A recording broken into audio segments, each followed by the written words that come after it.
What's going on, everybody? Hope you're all having a fantastic today. Now, ladies and gentlemen, I know Splitgate 2 has been getting some rough reputation, along with the developers as well. But at the end of the day, these devs have always been very community focused. And 9 times out of 10, they do exactly what should be done at the end of the day to make sure that the overall audience is going to be happy. Whether you like that or not, whether you think it's true or not, those are just the facts of the situation. Yes, Splitgate 2 might not be in a good enough spot right now, and it doesn't have many players at all. But when it comes down to the decisions that the developers are making, how they interact with the community, how they own up to their mistakes, and how they handle the future of the overall franchise, I mean, honestly, there's really not that much to go ahead and complain about. But of course, ladies and gentlemen, before going dive deep, I do want to go ahead and throw up something on the screen for you guys, because I'm very happy to see that they're continuously pushing with this overall playlist. But as you can see right here from the Splitgate 2 status page, playlist update, Gun Game is now live, being played on new community-made maps: Infinity Castle, City Park, Invasion, Split City, and Urban Flora. Now, again, I know not too many people might care about Gun Game being introduced again as a limited time mode, but the whole reason I wanted to go ahead and showcase this to you guys is the fact that they are continuously pushing this into the game. I was worried, if you guys listened to my previous Splitgate video, that they weren't going to make the community mosh pit style of mode permanent. It will be something that is cycled in and out, and you can only play it every now and then. And I stated I think that's a horrible idea, because again, the developers are hard at work right now. They're extraordinarily busy, and what better way to get people to come back into the experience than allowing the community themselves to produce new content, right? So I'm extremely excited to see them continuously introduce this stuff into Splitgate 2. It seems like it has never been removed whatsoever, only to go ahead and rearrange what the new limited time mode is going to be. But one little bit of constructive criticism that I could give here, although I don't know if they will, take this or not, who knows, but this is just how I personally feel about it. I feel like they should just have like how there is an arena mode where it has, hot zones, split by all the different objective game modes, or even, have TDM in there if you want. I don't really care. They should have a playlist like that permanently with, custom maps constantly flowing in and out of that overall playlist. Don't get me wrong, I enjoy playing stuff like Big Head Snipers and Gun Game, but it's not something that I'm playing 24/7, so I don't really get to witness the custom maps as much as I probably would. If there was a custom map, overall mosh pit of all the objective modes, I would probably be in there 24/7. You know what I'm saying? But that's just my opinion, As I always state, opinions are opinions. Nobody is right, nobody is wrong. I'm just sharing how I feel, and I'd love to hear what you guys have to say about it down in the comment section below. But ladies and gentlemen, with that being said, let's hop into the main topic of today's video. And guys, I'm telling you, this is exactly why I absolutely love 1047. Everybody always comes at my neck saying, "Oh, you love a dead game. Oh, this team is horrible." They're not. They're not horrible whatsoever. They have shown so much love to the overall community. Yes, they have made mistakes, but the fact that they're willing to correct these mistakes, give it another shot, push it back out there, and again, do as they always do, listen to the community, is exactly why I still follow 1047 and follow Splitgate 2. But this is huge news, ladies and gentlemen. I'm gonna try to read it all off for you guys, but this is massive. This is for Splitgate 1. Splitgate 1 lives on through peer-to-peer support. Hey Split fam. As we mentioned in our recent update about building the Splitgate you deserve, we've made the decision to sunset the original Splitgate's dedicated servers. Today we're excited to share how we are ensuring the game you fell in love with can live on. What's happening? Starting August 29th, the original Splitgate will be moving to peer-to-peer as we focus our resources on rebuilding Splitgate 2. We know this game means the world to so many of you, and we're not about to let that disappear. This means you'll still be able to play matches and experience the magic that made Splitgate special, just in a different way. In addition to these changes, we have also added content to the game that was previously unreleased, stockpiled, or work in progress. 13 work in progress blockout arena maps, including some of the first maps shown in Splitgate 2, Simulation Juliet, an unreleased takedown map. Everyone gets access to all cosmetics. For this reason, the Battle Pass, Reward Center, Store, and drops have been sunset. We have also made sure that community favorite features remain playable, including races and map creator. How it works: a player will host a match and act as the server. Other players can view the game in the server browser and join from there. If the host have saved custom maps, then those maps will be playable for the lobby. why we are doing this. You've invested time, energy, and passion into the original Splitgate, which deserves to be preserved. Our community is everything to us. While we can't keep the full online infrastructure running indefinitely, we can make sure the game itself lives on for anyone who wants to keep playing. We have seen a lot of conversations about the Stop Killing Games movement and empathize with players who lose access to their favorite titles. We absolutely do not want our community to lose access to theirs. To the community, when we started this journey almost 10 years ago in our dorm room, we never imagined how much this community would mean to us. You have stuck with us through the highs and lows, and this is our way of making sure that the game that started it all never truly goes away. As always, keep the feedback coming for Splitgate 2, and thank you for being the best community in gaming. Ian and Nicholas, co-founders, 1047 Games. Ladies and gentlemen, this is why I absolutely love 1047. They get all the crap in the world. They come out with a hat, people hate on that. They introduced a BR, people hate on that. The whole, and I do want to mention this as well. It's hilarious how quickly the mentality of Splitgate shifted. People were in love with it before the game actually launched. And then the game launches and they call out a BR. And trust me, I'm right there with, I don't really care for BRs myself. I understand why they would want to do it, to try to gain some hype.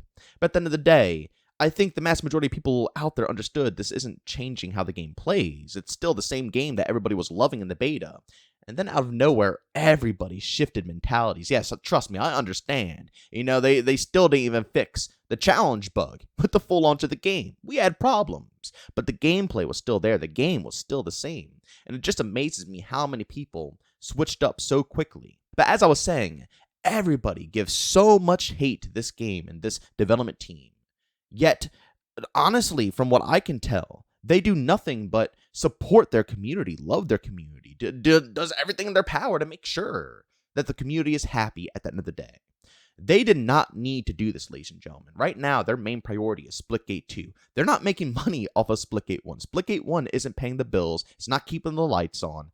None of it, right? Splitgate 2 is their main priority. That is where all their focus is. And I'm going to be honest with you guys, over half of the companies out there, no, you know what? Not over half of the companies. Almost all of the companies out there would have killed off the game. They would have completely shut it down, no way to access it. Like, for example, X-Defiant. Do you know how amazing it would have been if Ubisoft allowed us to have the freedom to do this? If players can still go into X-Defiant, open up their own private lobbies, allow players to come into those private lobbies, and just have that peer-to-peer connection going on there. Do you know how happy the community would be? But instead of doing such a thing, guess what? It doesn't matter to Ubisoft. It doesn't matter to any of the big companies about these games and the people who love these games. I understand it might not be a lot. It might not be hundreds of thousands, if not millions of people coming on through and joining the game.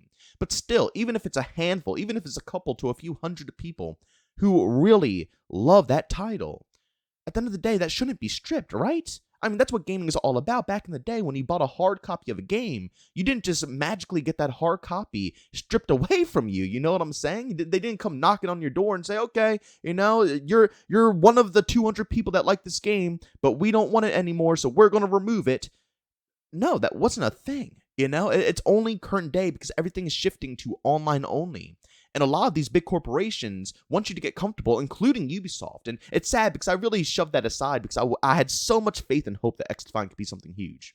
But even Ubisoft went ahead and said that, people need to get used to not owning games, which is horrible, absolutely horrible to say. And again, as I stated, it's just, it's insulting to players who enjoy especially smaller titles. And it's sad because as a community, as gaming is evolving and becoming bigger and bigger and bigger, I mean, let's be honest.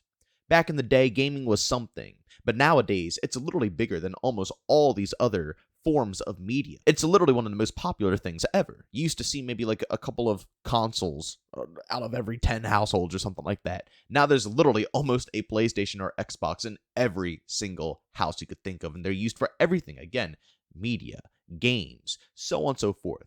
Gaming is freaking massive now. So as time has evolved and changed, the old mentality of gamers where it didn't matter how many people played something, right? It didn't matter. If you enjoyed it, if you thought it was great, you played it.